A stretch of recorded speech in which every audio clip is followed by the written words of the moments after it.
Just wait, चालू करते हैं। ठीक है, ओके। तुम ये बताओ मुझे विनीत, तुम्हारा जो मैंने डिस्टेंस दिया था, डिस्टेंस मुझे बता दो कि ये डिस्टेंस का फॉर्मूला क्या है तुम्हारा? हाँ, root H G upon C cube. अच्छा, H G upon C cube. अच्छा ठीक है, और टाइम का? टाइम का H G upon C to the power 5 root में सब। एच जी सी का पावर 5 रूट में, ऐसा? हाँ। ठीक है, चलो कोई बात नहीं, म्यूट कर लो। वनीशा तुम बताओ, ऐसा फॉर्मूला तुम ला पाए कि नहीं? नहीं, ऐसा फॉर्मूला ही नहीं आ पाया तुम्हारा? नहीं, मेरे तो 5 और 6 में आने लगा था पावर। 5 और 6 में तुम लोगों ने, अच्छा जैसे मान लो मैंने तुम्हें क्या कहा था, मैंने कहा था एच को यूज करना, जी को यूज करना। सबसे पहले मुझे बताओ एच का, जी का और सी का, इन सब का डायमेंशन क्या होने वाला? सी का तो मैं पहले ही बता चुका था, ये सबसे आसान स्पीड है, LT-1, याद है ना सबको?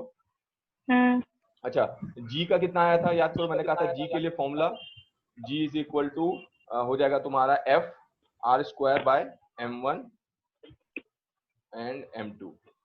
एफ का क्या होता है, पढ़ा है ना तुम लोगों ने, मास इनटू एक्सेलरेशन, मतलब mLT-2, याद है?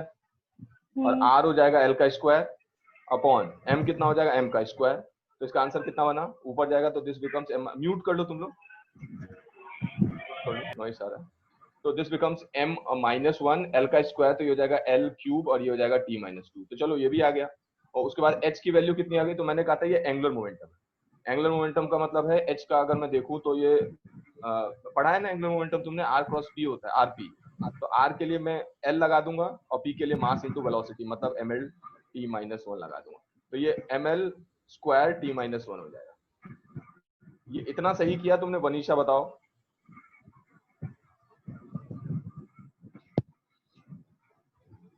मनीषा, इसमें कोई दिक्कत यहाँ तक जो मैंने डायमेंशंस लिखे हैं? नहीं, ऐसा आया था? हाँ, सेम। अच्छा, तो अब करना क्या, अब इसमें कुछ है थोड़ी, अब तो मैंने तुमसे पहले ही कहा कि तुम इसमें करोगे क्या, तुम्हें सिर्फ इतना करना है कि इक्वेट करना है LHS को RHS से, उसके बाद इक्वेशन सॉल्व करना है, और कुछ थोड़ी है इसमें। अब हाँ, हो सकता है तुम्हें ABC की वैल्यू ना निकालनी आ रही हो, वो तो फिर बेसिक प्रॉब्लम है, 10th क्लास में जैसे सॉल्व करते थे वो प्रॉब्लम है, अदरवाइज इसमें थोड़ी प्रॉब्लम होनी चाहिए। तुम्हारा ऐसा आया था विनीत? हाँ ऐसे ही आया था ना? हाँ। ठीक है, तो अब इसमें कुछ नहीं करना, मतलब मैं क्या करता, मैं यहाँ पे एक तरफ मान लो डिस्टेंस निकालना था, तो मैं डिस्टेंस रखता, ये हो जाता L का पावर 1, कुछ नहीं है तो L का पावर 1, और इसको मैं लिख देता H का पावर ये A हो जाता, मान लो G का पावर B हो जाता, C का पावर C हो जाता, मान लो ये C बड़ा कैपिटल वाला टाइप। अच्छा, H की जगह मैं क्या करूंगा, मैं यही रखूंगा mL-T-1, इसमें A कर दूंगा, और यहाँ पे m-1 L स्क्वायर T-1, ये क्या हो गया, उल्टा लिख दिया, नहीं ठीक है, T-1 ये T स्क्वायर क्या हो गया, mL-T-1 m-1 L क्यूब है ये, सॉरी L क्यूब, और ये है T-2, और ये हो जाएगा इसका B, और C है तुम्हारा L-T-1 C। अब गौर करो तुम्हें करना क्या है, तुम्हें इक्वेट m के सारे पावर को एक तरफ ले जाओ, m का पावर है, तो यहाँ पे m का पावर मान लो पहले में 1 है, 1 नहीं मतलब सॉरी A है, दूसरे में -B है, और तीसरे में 0 है, कुछ है ही नहीं। चलो अच्छी बात है, एक इक्वेशन ये बन गया। दूसरे में क्या है, L है, L का पावर पहले वाले में 2A है, दूसरे वाले में 3B है, और तीसरे वाले में +C है, हो गया। और T में क्या करोगे, T में -A, और यहाँ पे -2B, और यहाँ पे -C, बस यही तो करना है, और यहाँ पे इक्वेट कर दो m का पावर 0, तो इससे ये प्रूफ हो गया, देखो a इक्वल टू b, पहले वाले से ये आ गया a इक्वल टू b, ये तो आसान है। ml यहाँ पे हो जाएगा 1, t हो जाएगा 0। अब इक्वेट ही तो करना है, अब इसमें मैं क्या करूं, एक बार इक्वेट करना, एक बार सॉल्व करना, आ जाएगा। मनीषा, आ रही आवाज? मनीषा, सुन पा रहे हो तुम लोग? ठीक है, तो मुझे ये बताओ कि अब क्लियर है यहाँ तक? हाँ। आगे कर लोगे a इक्वल टू, अब करना क्या, a इक्वल टू b आ गया, उसके बाद दो इक्वेशन और इससे निकाल के a b c की वैल्यू मिल जाएगी। ट्राई करोगे एक बार? ऐसे किया था कि नहीं तुमने वनीशा? मैंने वो पावर गलत, मतलब इक्वेशन में प्रॉपर्ली बन ही नहीं रहे थे, मतलब मेरा m 0 आ जा रहा था, पता नहीं कैसे करके, तो वो अब गलत लग रहा था, इसलिए हमने अब ठीक है, नहीं किया। एमएलटी समझ आया कैसे करना है? हाँ एक बार इसे और हाँ ट्राई करना। अब इसमें कुछ रह नहीं गया है, लेकिन मैं चाहूंगा कि तुम ट्राई करो, ठीक है? इसमें कुछ है नहीं। अब इक्वेशन ही तो a इक्वल टू बी निकाल ही दिया, सब्स्टिट्यूट कर दो, आराम से सॉल्व हो जाएगा। तो एबीसी की वैल्यू आ जाएगी, रख देना, तो तुम्हें आंसर पता लग जाएगा। h का पावर क्या होगा, g का पावर और c का पावर, भले 1/2 आए, डजंट मैटर, ठीक है? कर लोगे? ठीक। चलो अगला क्वेश्चन बताओ मुझे। तो सर इसका मुझे पूछना था बोलो। कि हम लोग ने जैसे साइन का वेव फंक्शन देखा, हम लोग ने कॉस का वेव फंक्शन देखा, tan का नहीं होता। tan का भी फंक्शन, अच्छा याद करो, मैं तुम्हें कुछ दिन में ये एक प्रॉपर्टी डिस्कस करूंगा। मैं तुम्हें ये बताने वाला हूं, अभी मैंने ये पढ़ाया नहीं है, याद रखो।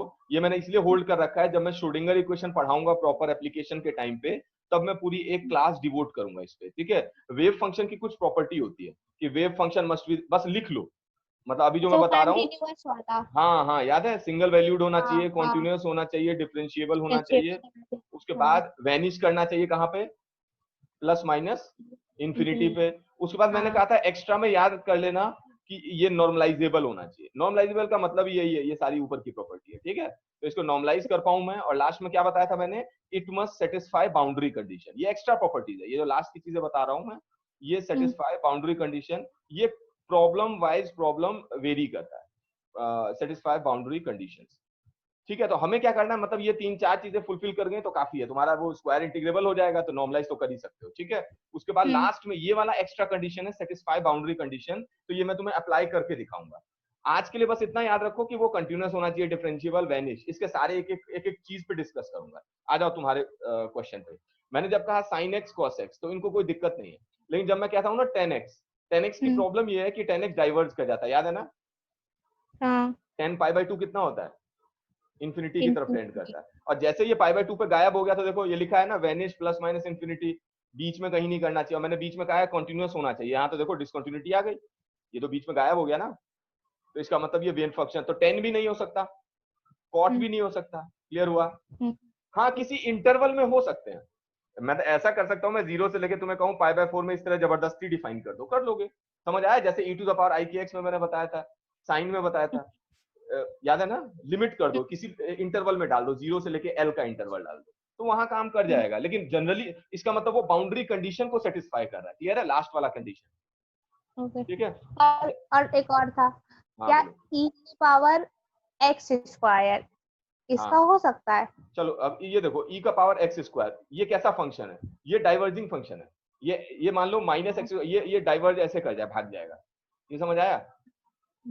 तो मैंने तुम्हें अभी बताया कि ये माइनस इंफिनिटी पे और प्लस इंफिनिटी पे डाइवर्ज कर जाएगा, और जैसे ही कोई चीज डाइवर्ज कर जाती है तो वो वेव फंक्शन नहीं होती।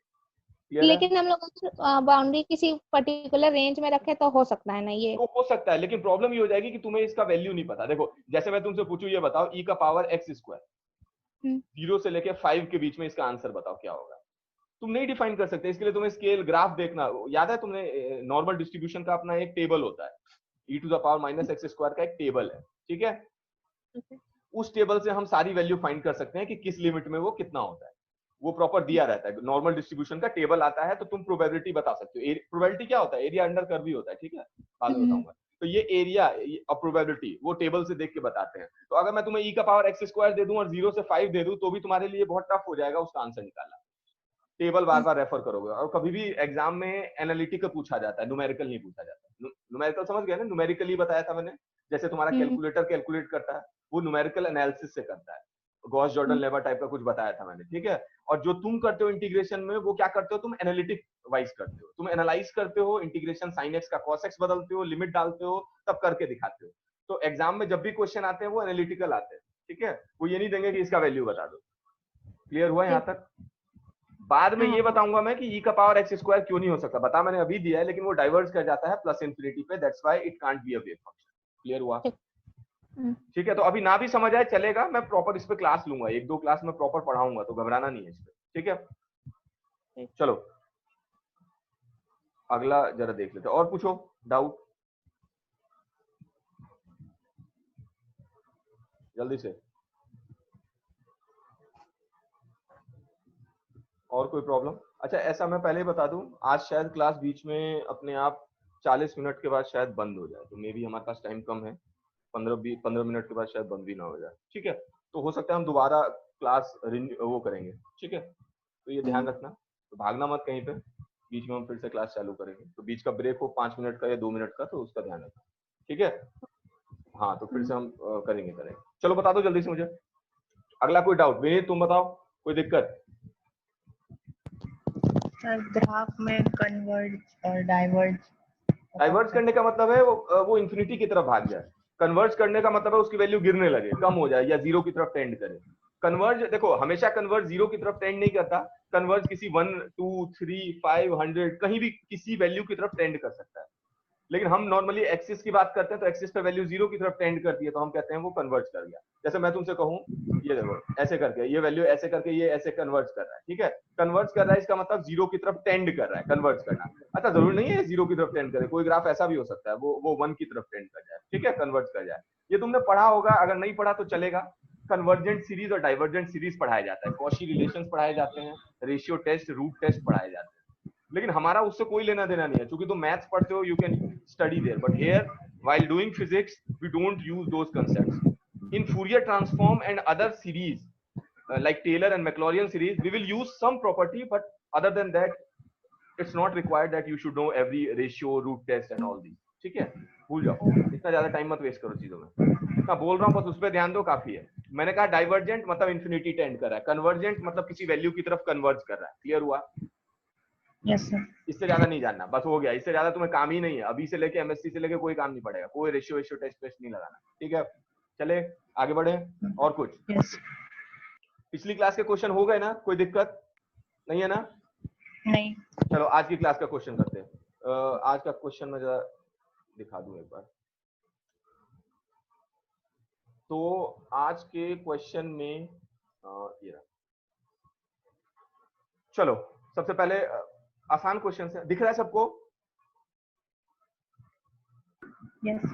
ठीक है, पहला question, what is eigen value? A vector obtained from the coordinates, a matrix determined from the algebraic equation, a scalar associated with linear transformation, it is the inverse of linear transformation. तुम्हारे हिसाब से क्या answer है?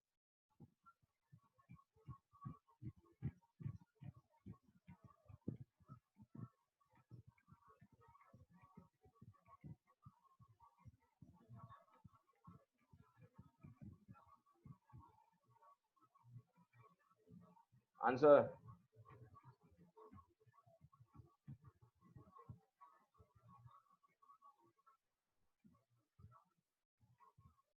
आवाज नहीं आ रही क्या? आ रही। क्या आंसर है बोलो?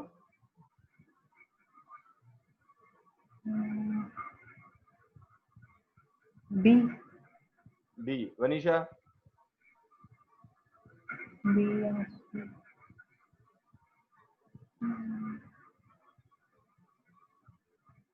वनीशा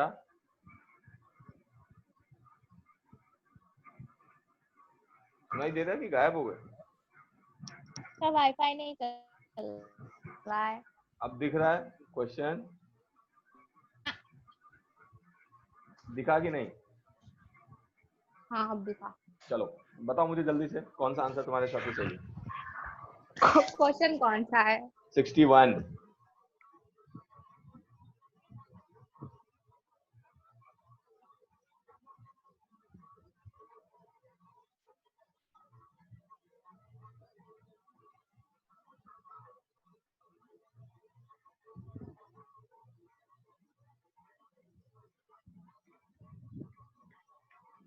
क्या हुआ?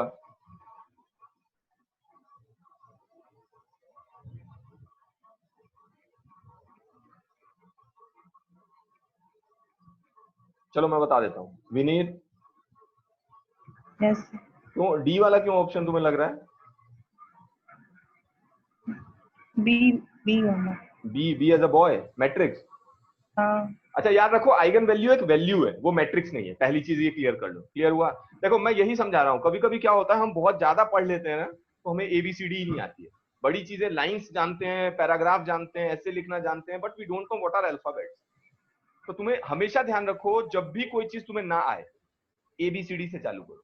एकदम ऐसे सोचो कि ये कह क्या रहा है, कॉमन सेंस लगाता और इससे कनेक्ट करता जो मैंने कैलकुलेट किया था। तो ये क्या है, जैसे मैंने कहा आइगन वैल्यू, आइगन वैल्यू क्या आती है पिछली क्लास। हाँ अब आया सी वाला आंसर, समझ आया कि कैसे कर रहे हैं ये। इसीलिए कहता हूँ कोई भी कॉन्सेप्ट सीखो तो सबसे पहले वन वर्ड आंसर सोचो, वन लाइन आंसर सोचो, तब जाके उसके डेप्थ में जाओ। पता लगा तुम्हें वन वर्ड आता ही नहीं है, वन लाइन आता ही नहीं है, अब लगे पड़े हो एकदम पढ़ने में, बड़ी बड़ी किताबें पढ़ ली और यही नहीं पता वैल्यू क्या। तो पहले ये समझो आइगन वैल्यू का मतलब आता क्या था, नंबर ही तो आता था 1 2 3 0 1 8 100 ऐसे ही तो कुछ आ रहे थे, इसका मतलब वैल्यू है। अब आ जाओ, पहले में कहता है वेक्टर, दूसरे में कहता है मैट्रिक्स, तीसरे में कहता है इनवर्स, और सी में कहता है, तीसरे में कहता है स्केलर, और डी में कहता है इनवर्स। तो ऑब्वियस है स्केलर पे ही मैं जाऊंगा, मैं ज्यादा पढ़ूंगा ही नहीं, मैं तो सीधा ये स्केलर है इसका मतलब आंसर स्केलर है। क्लियर हुआ? यस। चलो वनीशा सुन पा रहे हो? चाहिए। आ जाओ अगले पे आओ, 62 वाला देखो। Let us consider a 3x3 matrix with eigen value a b and c। The eigen value for o cube r, o का क्यूब कर दिया और तब मैं पूछ रहा हूं इसके आइगन वैल्यू क्या होंगे। तो answer a b and c, a cube b cube c cube 1 by a 1 by b 1 by c 1 by a cube 1 by b cube 1 by c cube. चलो तुक्का मारो।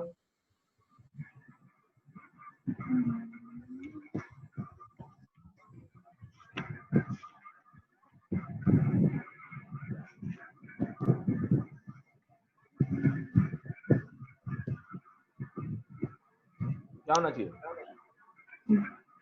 B A cube B cube C cube, a cube b cube c cube. चलो ठीक है, तुक्का मारते तो ऐसे ही करते। चलो अच्छी बात है, अगला वाला देख लेते हैं। सही है वो, गलत नहीं है, ठीक है ना। ओ क्यूब, जब हम क्यूब करते हैं तो वैल्यू ए क्यूब बी क्यूब सी। अच्छा देखो दो ही ऑप्शन सही, इसमें कौन कौन से ऑप्शन सही हो सकते थे? इसमें या तो ए बी सी रह जाता, या तो ए cube B cube C cube रह जाता। वन अपॉन होने का तो कोई मतलब ही नहीं था। क्लियर हुआ? तो डाउट तुम्हें ए और बी में ही होना चाहिए, सी डी में नहीं होना चाहिए, ठीक है ना। हाँ उन्हीं दोनों में था। ठीक है, चलो आ जाओ 63 क्वेश्चन पे आ जाओ। Consider a 3x3 matrix A with eigen value lambda 1 lambda 2 lambda 3। The eigen values of A inverse will be. क्या होना चाहिए आइगन वैल्यू A इनवर्स का?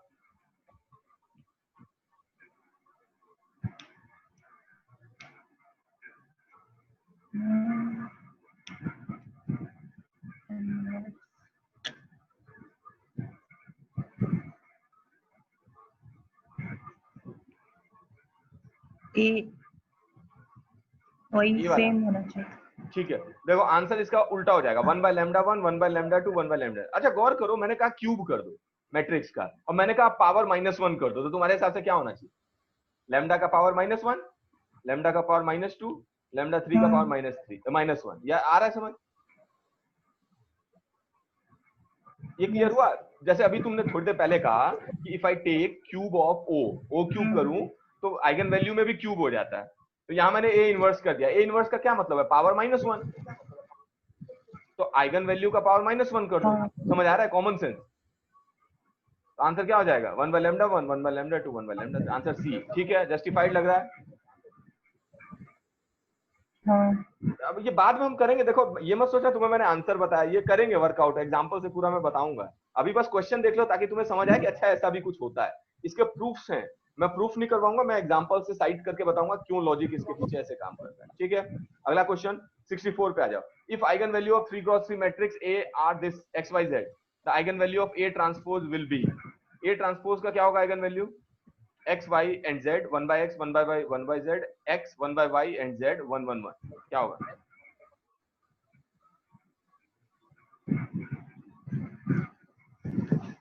XYZ x y and z वही सेम है, ट्रांसपोज क्या होता है पता है ना? क्योंकि बस क्या होता है? रो को कॉलम में चेंज कर देगा। अच्छा, रो का एलिमेंट कॉलम में चेंज। तो रो को कॉलम में चेंज करने से मैट्रिक्स की प्रॉपर्टी ज्यादा नहीं बदलती। क्लियर है? हाँ इसका हाँ मतलब चीजें सेम रह जाएंगी, तो आंसर एक्स वाई जेड ही होगा। सही है वो। चलो 65 एक ट्राई करते हैं। 2x2 का मैट्रिक्स है, we can find both the eigen values if we know trace only determinant only, both trace and determinant are needed, can't find unless elements are specified. 65 trace जानते हो, पढ़ा है, सुना है कभी? ट्रेस नहीं सुना?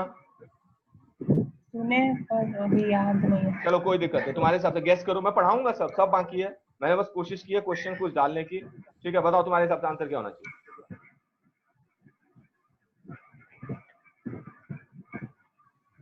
तुक्का मारो। Determinant only. Determinant only. अच्छा, आंसर बोथ होगा। गौर करो 2x2 मैट्रिक्स है, दो इक्वेशन, एक इक्वेशन आएगा, हमें सॉल्व करना है, लेकिन स्क्वायर का होगा। मैं बताऊंगा, दो चीजें चाहिए। अच्छा, ये पता है ना, आइगन वैल्यू अगर हमारे पास दो हो, 2x2 की मैट्रिक्स के आइगन वैल्यू दो होते हैं, ये क्लियर है। 3x3 के 3 होते हैं, 4x4 के 4 होते हैं, ये क्लियर है। अच्छा, दो आइगन वैल्यू है तो मुझे दो इक्वेशन चाहिए, समझ आ रहा है। दो इक्वेशन हो तो दो वैल्यू तो मैं ला सकता हूँ ना। तो अगर मैं ट्रेस बता दूं, डिटरमिनेंट बता दूं, तो निकाल नहीं लोगे। एक ट्रेस दे देगा, एक डिटरमिनेंट से दे देगा, तो दो इक्वेशन दो वेरिएबल, सॉल्वेबल है। आया समझ? यस। हाँ, ये मैंने पढ़ाया नहीं अभी, डोंट वरी, ये मत सोचा मैंने पूरा पढ़ा दिया, कुछ नहीं पढ़ाया, मैंने बस थोड़ा आइडिया दिए थे। क्लियर हुआ यहाँ तक? 4-5 क्वेश्चन समझ आए? ठीक है। अच्छा, ये ध्यान रखना, क्लास अगर बीच में कैंसिल हो जाती है अभी 1-2 मिनट में, तो हम क्लास आगे कर लेंगे। आज ना भी हो तो नेक्स्ट क्लास कल की हम कर लेंगे, ठीक है? ठीक। ये मैं तुम्हें अभी क्वेश्चंस भेज दूंगा, और अगली क्लास जो होगा वही अभी चलता रहेगा कंटिन्यूअसली, तो घबराना नहीं। अभी थोड़ा टेक्निकल कुछ इशू था, इस कारण से प्रॉब्लम होगा। ठीक है सर। ठीक है, तो ये ध्यान रखना। मनीषा,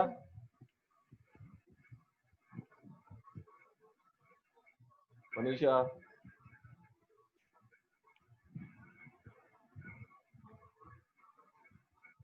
मनीषा।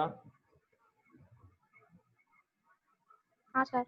हाँ, तुम्हारा कनेक्शन थोड़ा प्रॉब्लम था, अभी टेक्निकल कुछ इशू है, तो मैं ये कह रहा हूँ अगर बीच में क्लास अभी कैंसिल हो जाएगी 1-2 मिनट में, तो आज हो सकता है हम इसे कंटिन्यू ना कर पाए। अगर करेंगे तो पता लग जाएगा अभी, नहीं तो होगा तो नेक्स्ट क्लास हम इसे करेंगे, ठीक है, कल की क्लास में। आज थोड़ा हो सकता है थोड़ी टेक्निकल प्रॉब्लम भी है, ठीक है, तो क्लास शायद अभी वाइंड अप हो जाए, तो परेशान नहीं होना। मैं ये क्वेश्चन भेज दूंगा, कल की क्लास में जहां छोड़ा तो वहीं से कंटिन्यू कर ले, ठीक है। तो आनंद को भी वो बता दे, मैसेज में कर दूंगा व्हाट्सएप पे, ठीक है ना, ये मैसेज करके मैं क्वेश्चन भेज दूंगा। तो प्रॉब्लम, ये 5 क्वेश्चन मैंने डिस्कस कर दिए हैं सच, मैं जो वीडियो है वो शेयर कर दूंगा, तो तुम लोग देख सकते हो सच। लेकिन घबराना नहीं, नेक्स्ट क्लास में मैं इसके आगे भी क्वेश्चन देके तुम्हें समझाऊंगा, तो टेंशन मत लेना उसकी। मैंने बस इतना बताया। यहाँ देखो, पहला क्वेश्चन में व्हाट इज आइगन वैल्यू, अब दिख रहा है क्वेश्चन मनीषा तुम्हें? नहीं। अभी भी नहीं दिख रहा? अच्छा, नेटवर्क की प्रॉब्लम लग रही है मुझे, तुम्हारे यहाँ प्रॉब्लम हो सकती है, ठीक है, चलो कोई बात नहीं, परेशान नहीं होना इसके लिए, नेक्स्ट क्लास में हम करेंगे। अच्छा, याद करो आइगन वैल्यू, मैंने कहा था ऑपरेटर जो है हमारा, ऑपरेटर बहुत इंपॉर्टेंट है, क्योंकि ऑपरेटर के बिना हम आगे ये नहीं समझ सकते कि हमारे, याद करो ऑपरेटर मैट्रिक्स था, क्लियर हो रहा है? Operator is nothing but matrix, और अगर ऑपरेटर मैट्रिक्स है तो याद करो मैट्रिक्स में मैंने तुम्हें एक चीज समझाई थी कि सबसे पहले तो तुम्हें ये सीखना पड़ेगा कि मैट्रिक्स की जितनी भी प्रॉपर्टी है वो तुम्हें आनी चाहिए, पहला कंडीशन तो ये है। तो you should know everything about matrix. तो ये मुझे आगे के 8 से 10 क्लास में तुम्हें मैट्रिक्स पे एकदम कमांड करवा देना है। वंस यू नो मैट्रिक्स, तो याद करो मैंने कहा था एक हैमिल्टोनियन का ऑपरेटर होता है, मोमेंटम का ऑपरेटर होता है, पोजीशन का होता है, एंगुलर मोमेंटम का होता है, स्पिन का होता है, मतलब जितनी भी फिजिकल क्वांटिटी हैं, all those physical quantities are nothing but matrices. तो if you know matrices you know all the physical quantity. इसका मतलब तुम्हें सिर्फ मैट्रिसेस पे काम करना चाहिए। एक बार तुम्हें मैट्रिक्स आ गया और उसके बाद मैं पूछूं हैमिल्टोनियन एनर्जी बताओ मुझे, मोमेंटम बताओ, तो तुम कहोगे ये देखो ऐसे ऑपरेट करेंगे, ये आइगन वैल्यू आएगा, खत्म आंसर, तुम उसकी फिजिक्स डिस्कस कर लो। क्लियर है? तो जस्ट वेट, क्लियर हुआ यहां तक? अच्छा, तो इसका मतलब हमें क्या सीखना चाहिए? हमें ये सीखना चाहिए कि ये मैट्रिसेस होते क्या हैं, और इन पे इंपॉर्टेंट क्या सीखना है, आइगन वैल्यू, आइगन वेक्टर। तो इसलिए मैं कह रहा हूं कि हमें आइगन वैल्यू, आइगन वेक्टर पे थोड़ा मेहनत करना चाहिए। क्लियर हुआ? आ जाओ, तो याद करो कल की क्लास में मैंने पढ़ा दिया था, कुछ क्वेश्चन 1-2 करवा देता हूं जल्दी से, फिर देखेंगे नेक्स्ट क्लास में, हम आज नहीं करेंगे। तो आ जाओ, याद करो मैंने तुम्हें कुछ होमवर्क भी दिया था ना, मैंने ये वाला शायद होमवर्क दिया था, 0i 0, याद है क्या? यस। उसके बाद मैंने और एक होमवर्क दिया था, कौन सा? 0 1 -1 0, ऐसा ही था क्या? Yes sir. और एक 1 1 1 -1, ये सब किए? हाँ सर। अच्छा, मुझे इसका आइगन वैल्यू बताओ जल्दी से, क्या है eigen value? 0i 0 plus minus i. Plus minus i, ठीक है, इसको अभी छोड़ते हैं, ठीक है, बाद में करेंगे, पहले इसको समझ लेते हैं जरा। म्यूट कर लो तुम लोग, समझा देता हूं मैं जरा। याद करो जब भी हम 0i, तो एक प्रॉपर्टी है जिसमें मैं ये बताता हूं, मान लो मैं कहूं 1 0 0 1, ये बहुत आसान है, इसके आइगन वैल्यू क्या होंगे? तो मैंने कहा ये डायगोनल मैट्रिक्स है, डायगोनल मैट्रिक्स का आइगन वैल्यू बहुत आसान होता है, इसका पहला आइगन वैल्यू 1 है, दूसरा मान लो इसको 1 कर दो, -1 कर देता हूं, एक 1 एक -1, अच्छी बात है। ओके अब मैंने क्या किया, नेक्स्ट मैंने तुमसे क्वेश्चन पूछा, ये बताओ 2 0 0 -2 इसके आइगन वैल्यू क्या होंगे। तुमको कोई सर ये भी बहुत आसान है, क्या है, तो ये डायगोनल है और एक 2 है एक -2 है। तो मैंने कहा अच्छा ऐसा भी तो हो सकता है कि अगर मैं इसको इस तरह से देखूं, ये 1 है 0 है 0 है -1 है और 2 को मैं कॉमन ले लूं, तो तुम कहोगे अच्छा सर ऐसा करते हैं, इसके आइगन वैल्यू लिख लेते हैं और 2 से मल्टीप्लाई कर देते हैं। मतलब क्या, 2 से मल्टीप्लाई कर दो किसको, एक आइगन वैल्यू 1 आया और 2 से मल्टीप्लाई कर दो किसको, एक -1 आया। इसका मतलब आंसर है 2 और एक आंसर है -2। क्लियर हुआ, 2 and -2 these two are the answers. यहां तक समझ आया सबको? Yes, sir. मतलब मैंने ये समझाया कि किसी भी मैट्रिक्स में अगर मैं लैम्डा से मल्टीप्लाई कर दूं तो यहां मान लो a लिखा है, यहाँ पे 0 यहाँ 0 यहाँ b, इसका मतलब इसका आइगन वैल्यू हो जाएगा lambda into a and lambda into b। Clear हुआ? Yes, sir. चलो अगर मैं इस प्रॉपर्टी को जानता हूं तो अब आ जाओ थोड़ा टफ क्वेश्चन करवा दूं। मान लो मैंने तुमसे पूछा था 0 i i 0, तो देखो ये 2 क्रॉस 2 है तो बहुत आसान है करना, यहाँ प्रॉपर्टी लगाने की जरूरत नहीं है, उससे पहले क्या होगा सॉल्व ही कर लेंगे आप। लेकिन मैं ये तुमसे कह रहा हूं कि सपोज नेक्स्ट टाइम और in exam if your teacher और examiner gives you a question of 3 cross 3 or 4 cross 4 matrix, in that case you are going to face problem. So what you need to do at that time, you have to rely upon those properties. If you know the property, you can easily apply them and get the answer instantly. Maybe in 2 cross 2 matrix it will take a lot of time, you would have solved it directly easily, but what we need to do, we have to command over those properties. ठीक है, हमें क्या करना चाहिए, कोशिश करेंगे command करने का कि प्रॉपर्टी सीख लें, क्योंकि आगे 3 क्रॉस 3 4 क्रॉस 4 5 क्रॉस 5 आएगा तो वहां इस प्रॉपर्टी को लगा के ओरली कर लोगे। हाँ हो सकता है 2 क्रॉस 2 में तुम्हें लगेगा सर इतना टाइम क्यों वेस्ट कर रहे हो, हम शॉर्टकट में कर लेंगे। नहीं, अभी क्या करना है, अभी सीखना है। तो गौर करो, अगर मैं आई कॉमन ले लूं, ये पढ़ा है ना तुम लोगों ने 0 1 1 0, आई को कॉमन ले सकते हैं कि नहीं? हाँ. याद करो, जब भी मैं एक मैट्रिक्स दूं 1 2 3 4 और तुमसे कहूं इसमें 2 से मल्टीप्लाई कर दो, मैट्रिक्स में किसी कांस्टेंट से मल्टीप्लाई करने का मतलब है पूरी मैट्रिक्स मल्टीप्लाई हो जाती है, एक एक एलिमेंट मल्टीप्लाई हो सकता है। ये क्लियर हुआ? ये प्रॉपर्टी लिखना है तुम्हें कॉपी में एक एक करके कि if I multiply a matrix with a constant then all of the element gets multiplied with that constant value. ठीक है, लेकिन डिटरमिनेंट में ऐसा नहीं होता है। अगर मैं दे दूं 1 2 3 4 और मैं कहूं इसका डिटरमिनेंट 2 से मल्टीप्लाई कर दो, अब क्या होगा? अब ये मत सोचना कि पूरा डिटरमिनेंट, ये समझ आ रहा है? यहां Yes, सब sir. पे मल्टीप्लाई मत कर देना, गलत हो जाएगा वो। हाँ. यहां सिर्फ एक रो में या एक कॉलम में मल्टीप्लाई होता है, एक रो या एक कॉलम इनमें मल्टीप्लाई होगा। ठीक है, Yes, sir. ये प्रॉपर्टी है डिटरमिनेंट, क्योंकि मैं प्रूफ कर देता हूं। देखो 2 इंटू 1/2 1 4 4 -6, आंसर कितना हो जाएगा? 2 इंटू -2, आंसर -4। क्लियर है? Yes. लेकिन अब सोचो अगर मैं पूरे में मल्टीप्लाई कर दूं, मतलब 2 4 6 8, अब करते हैं चलो, 4 6 4 जा 24, 8 2 जा 16। आया समझ? गलत हो गया क्या? 8. ठीक है नहीं, पिछली बार गलत हो गया, 4 1 जा 4 2 3 जा 6 4 -6। हाँ यहाँ क्या गलती हुई, 8 2 जा 6, उल्टा हो गया है ना? हाँ, तो ये आंसर कितना आ गया? गौर करो यहाँ -8 आ गया। अब समझ आया? Yes, sir. इसका मतलब डिटरमिनेंट में ऐसी प्रॉपर्टी शो नहीं होती है। मैट्रिक्स में क्या करते हैं, सबसे मल्टीप्लाई कर देते हैं, लेकिन डिटरमिनेंट में इसका मतलब मैं ये नहीं कर सकता। डिटरमिनेंट में मैं क्या करूंगा, मैं डिटरमिनेंट में ये करूंगा, मैं किसी एक रो को, जैसे 1 2 है तो इसको मैं 2 4 कर दूंगा, लेकिन 3 4 को चेंज नहीं करूंगा। क्लियर हुआ? अब देखो 2 4 जा 8 एंड 3 4 जा 12, आंसर -4। अब सही है? Yes. इसका मतलब डिटरमिनेंट में सिर्फ एक मल्टीप्लाई होता है, सिर्फ एक रो या एक कॉलम, वो कौन सा होगा वो तुम्हारे ऊपर है, तुम्हारी मर्जी, किसी में भी कर दो। आया समझ? Yes. ठीक है, वनीशा तुम्हें समझ आ रहा है, सुनाई दे रहा है क्या?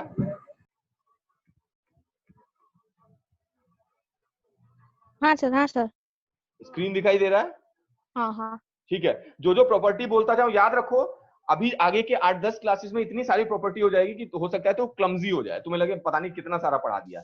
कोशिश करो एग्जाम्पल रखने का, नोट डाउन कर लिया करो, एग्जाम से पहले ये एग्जाम्पल देख के चले जाओ, ताकि तुम्हारे माइंड में अच्छा ऐसा होता है, क्योंकि वहां होता क्या है, तुम डाउटफुल अगर हो गए ना तो तुम्हारा टाइम वेस्ट करवा देगा। भले सही हो गया, लेकिन जो 1 मिनट का क्वेश्चन था तुमने उसमें 5 मिनट लगा दिए, it means you are wasting time there. तो तुम्हें क्या करना है, श्योर रहना है कि मुझे पता है, एग्जाम्पल में देख के आया हूं, ऐसा ही होता है, यूनिवर्सल ट्रूथ है। तो एक लाइन लिख दिया करो नोट करके, और एक एग्जाम्पल साइट कर दिया करो, एग्जाम में जाने से पहले उसे रिवाइज कर लेना। ठीक है, क्लियर हुआ सबको?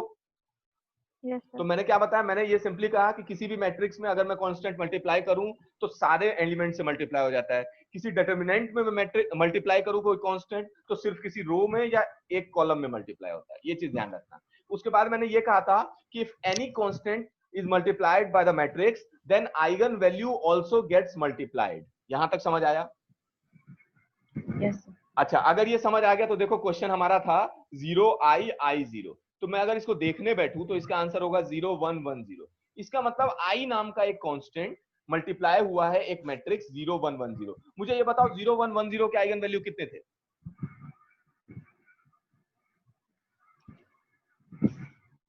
Plus 0 1 1 0 Vanisha plus minus 1। Plus minus 1। तो अगर ये प्लस माइनस 1 है तो i से मल्टीप्लाई कर दो तो आंसर आ जाएगा एक प्लस i और एक आ जाएगा माइनस i। समझ आया क्या विनीत? क्लियर हुआ? अब हाँ सर। शॉर्टकट कर सकते हैं ऐसे। जैसे अगला क्वेश्चन देखो, मैंने तुमसे पूछा था 0 1 माइनस 1 0, इसका आंसर क्या है विनीत? इसका आंसर कितना है आंसर? इसका भी प्लस माइनस 1 है। प्लस माइनस 1 था कि i था? आई। Plus minus i। अब देख लेते हैं, चलो गौर करो, मैंने तुम्हें एक मैट्रिक्स पढ़ाई थी 0 माइनस i 0, याद है? ये क्लियर है सबको? अगर इसमें मैं i से मल्टीप्लाई कर दूं तो देखो i से मल्टीप्लाई करने पे क्या होगा, ये हो जाएगा 0 इंटू 1 इंटू माइनस 1 इंटू 0। अच्छा, इसका मतलब ये मैट्रिक्स आ गया। इट मींस इसके जो आइगन वैल्यू है उसमें i से मल्टीप्लाई करने से आंसर आ जाता है। तो इसके आइगन वैल्यू क्या है? Plus minus 1। इसका मतलब प्लस माइनस 1 में i से मल्टीप्लाई कर दूंगा, it becomes plus minus i। यहां तक क्लियर है? ठीक है, मैं ये नहीं कह रहा हमेशा ऐसे लगाना, लेकिन मैं ये कह रहा हूं कि हो सकता है कभी कभी तुम्हें इंस्टेंटली पॉली मैट्रिक्स के मल्टीपल दिख जाए। एग्जाम में पूछा जाता है फ्रीक्वेंटली, फिजिक्स में हमेशा फिजिक्स में अप्लाइड हुए मैट्रिसेस ही पूछे जाते हैं। तो if you know all those three matrices their multiples can be easily interpreted और guessed by you, you can easily identify them. ठीक है, म्यूट कर लो, नॉइस आ रहा है। तो तुम्हें ये चीज ध्यान रखनी है कि तुम्हें क्या करना है, जो भी मैट्रिसेस मैं पढ़ा रहा हूं उसको थॉरोली देखना है। एक बार मैट्रिसेस पे कमांड हो गया उसके बाद अपने आप तुम ये चीज समझ जाओगे। क्लियर है? मैट्रिसेस अगर तुम्हारा कमांड ही नहीं है पॉली मैट्रिक्स तो हो सकता है उसका मल्टीपल दूं तुम्हें समझ नहीं आएगा। अच्छा, एक चीज याद रखना, मान लो मैंने तुम्हें एक मैट्रिक्स दे दी 1 2 3 4 5 6 7 8 9 और मैं कहूं बताओ इसके आइगन वैल्यू क्या है, नहीं बता सकता, मुझे भी नहीं पता, आई डोंट नो। तुम इसके लैम्डा 1 लैम्डा 2 लैम्डा 3 नहीं बता सकते। मैथमेटिक्स में ऐसे इनफाइनाइट मैट्रिसेस में बना सकता हूं, ठीक है, लेकिन इनफाइनाइट मैट्रिक्स के साथ मैं काम नहीं करूंगा क्योंकि वो मैथमेटिक्स है, मुझे फिजिक्स करनी है। फिजिक्स का मतलब है I have to apply concepts which are physically viable, ताकि मैं टॉय मॉडल बना सकूं, इजीली तुम्हें समझा सकूं, फिजिक्स एक्सप्लेन कर सकूं। समझ आया? Yes sir. चलो, तो आज ये ध्यान रखना, इतनी चीजें हैं। अभी मैं तुम्हें मैसेज कर दूंगा, व्हाट्सएप कर दूंगा वो जितने क्वेश्चंस थे। अभी बीच में शायद मुझे लगा कनेक्शन कट जाएगा हमारा, तो आज हम इतना ही रखेंगे। अगर क्लास होगा तो इन्फॉर्म कर दिया जाएगा, अदरवाइज इससे ज्यादा आज नहीं करेंगे, नेक्स्ट क्लास में हम कल कर लेंगे। ठीक है ना? Yes sir. यहां तक समझ आ गया? 2-3 प्रॉपर्टी बता दी, क्वेश्चन मैंने अभी सेंड कर देता हूं। ठीक है, तुम क्या करोगे, मैट्रिक्स जो है मैं तुम्हें नेक्स्ट क्लास में, चलो आज हम इतना ही रखते हैं, पुरानी चीजें रिवाइज करके आना। ठीक है विनीत, समझ आ रहा है? हाँ सर। हाँ, तो आज के लिए ऐसा करो